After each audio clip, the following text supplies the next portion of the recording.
The best thing we can do to give people Krishna is to be Krishna conscious.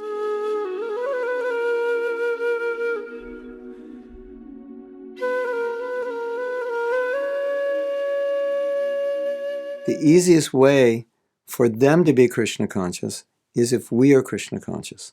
The easiest way for them to understand Krishna consciousness is to see it in our life.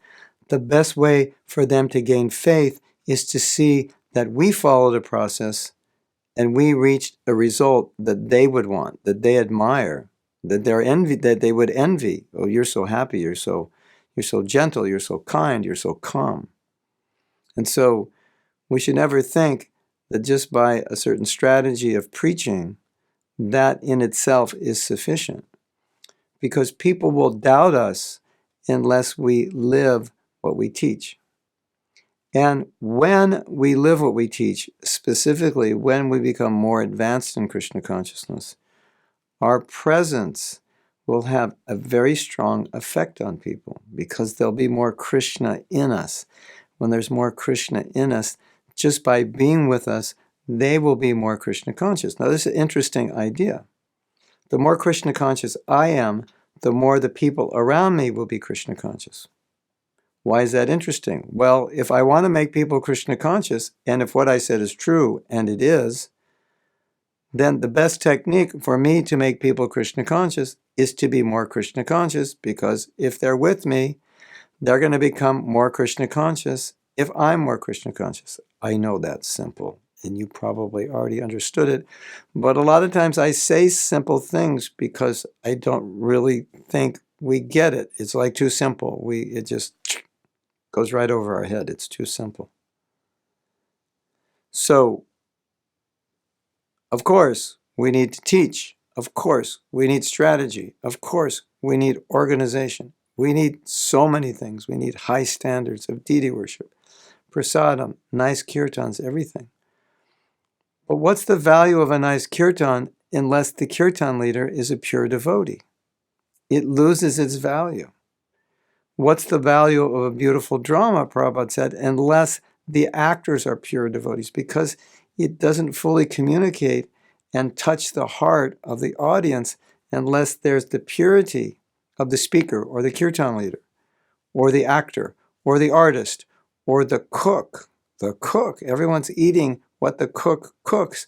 That consciousness, pure or impure, is going into the food and everyone's eating it. So we can't evade this reality. And so in making any kind of strategy for preaching, it always has to start with this understanding that as we progress in our own spiritual lives, naturally we will be able to help the people around us more and more. And if you're getting results in your preaching, don't ever allow those results to minimize this reality, because often it does. You think, well, I'm getting results, so I must be doing the right thing.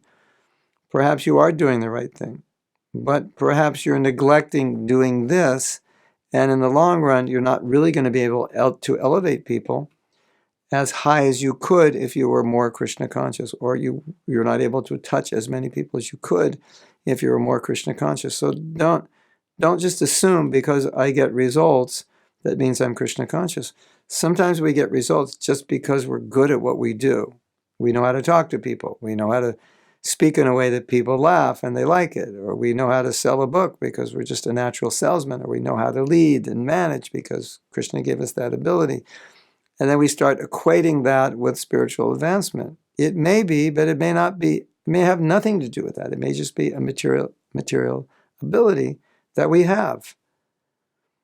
And even if we have that ability, ultimately, people cannot develop faith in Krishna consciousness unless they see people who are Krishna conscious. It's never going to work unless they see people who are Krishna conscious. And if they see people who are practicing Krishna consciousness for decades, who are more or less like them, or sometimes acting in ways worse than them, how is that going to attract them?